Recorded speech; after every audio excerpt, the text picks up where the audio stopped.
இன்றைக்கி என்ன செய்ய போகிறோன்னா மசால் போண்டா, உருளைக்கிழங்கு மசால் போண்டா செய்ய போகிறோம். அதுக்கு வந்து ஒரு வாணலி அடுப்பில் வச்சு எண்ணெய் ஊற்றி காஞ்சிருச்சு.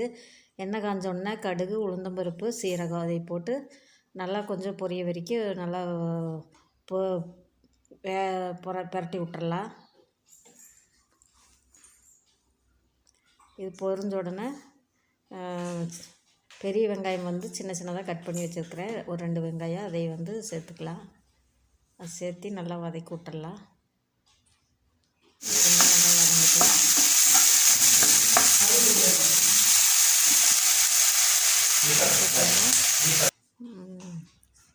பச்சை மிளகா 2 பச்சை மிளகாய் கட் பண்ணி வச்சுருக்கிறேன். அந்த 2 பச்சை மிளகாய் போட்டு அதையும் சேர்த்து வதக்கலாம். நல்லா வதங்கட்டும். இப்போ வதங்கின கடைசியில் ஒரு இஞ்சி பூண்டு பேஸ்ட்டு கொஞ்சம் அது கூட சேர்த்துக்கலாம். சேர்த்து இதை நல்லா பச்சை வாசம் போகிற அளவுக்கு இதை வந்து நல்லா இதையும் வதக்கி விட்டுக்கலாம்.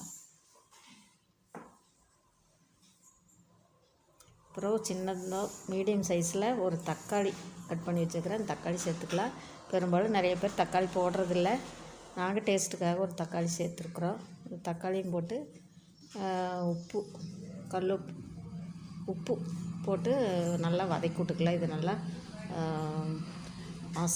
மசாஜ் ஆகிற மாதிரி நல்லா அதை வந்து நல்லா வதக்கி விட்டுக்கலாம்.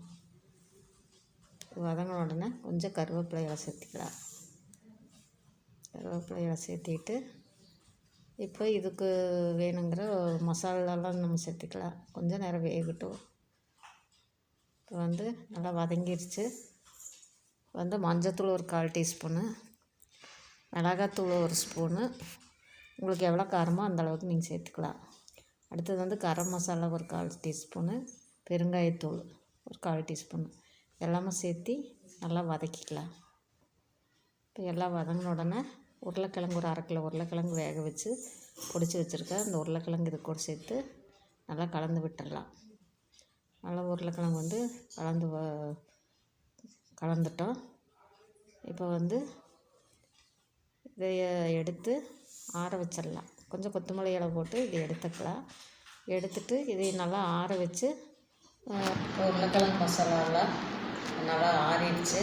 அதுக்கு பின்னாடி நம்ம கையில் கொஞ்சம் எண்ணெய் தேய்ச்சிட்டு, அப்போ கையில் பிடிக்காது, அதனால் கையில் எண்ணெய் தேய்ச்சிட்டு இப்படி சின்ன சின்ன உருண்டையாக எல்லாத்தையும் உருட்டி எடுத்துட்டோம். மாவை நம்ம ரெடி பண்ணிவிட்டு அதில் துவைச்சி எடுத்து எண்ணெயில் போட்டு எடுத்துடலாம். மசாலா போண்டா தயார். மாவை கரைச்சிட்டேன். மாவு வந்து நம்ம கடலை மாவு கரைச்சி இது பண்ணல. பஜ்ஜி போண்டா மாவு இதில் எல்லாமே கலந்துருக்குது. அரிசி மாவு, கடலை மாவு, மிளகாய், பெருங்காயம், நம்ம என்னென்ன பஜ்ஜிக்கு போடுவோமோ அது எல்லாமே இதில் கலந்துருக்குது. நம்ம இப்போ இந்த மாவை யூஸ் பண்ணி தான் செய்ய போகிறோம். இப்போ நம்ம அதை போட்டு ஒரு தோசை பார்த்துட்டு நல்லா மாவை கலக்கி எடுக்கலாம்.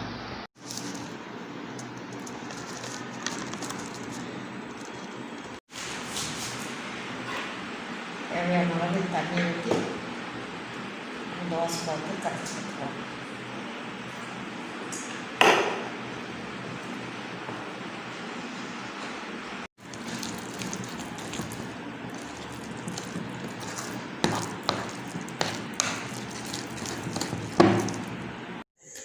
மாவு வந்து இந்த மாதிரி நம்ம தோசை பதத்துக்கு இது நல்லா கலக்கி எடுத்துக்கிட்டோம். இப்போ வந்து உருளைக்கிழங்கு எண்ணெயில் போட்டு இந்த மாவில் போட்டு நல்லா இப்படி இந்த மாதிரி முழுக்கி எடுத்து எண்ணெய் காஞ்சிருச்சு. பார்க்கலாம் காஞ்சிருச்சேன்னு.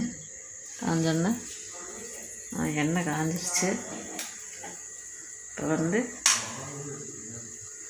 நம்ம போட்டு எடுத்துக்கலாம்.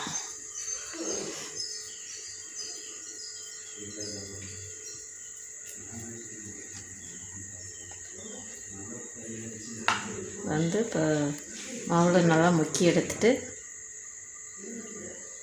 ஒவ்வொன்றா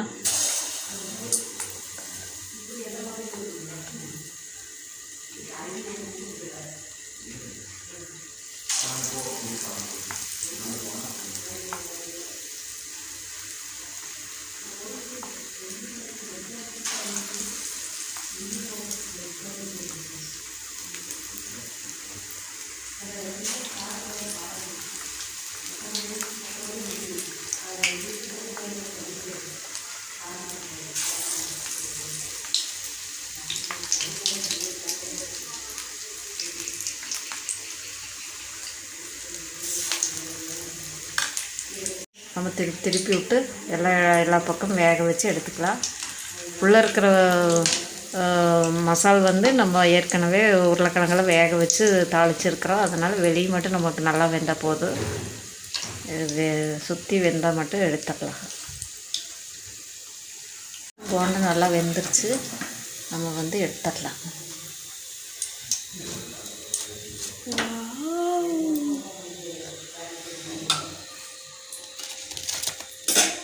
மறுபடியும் நம்ம எண்ணெயில் போட்டு எடுத்துடலாம்.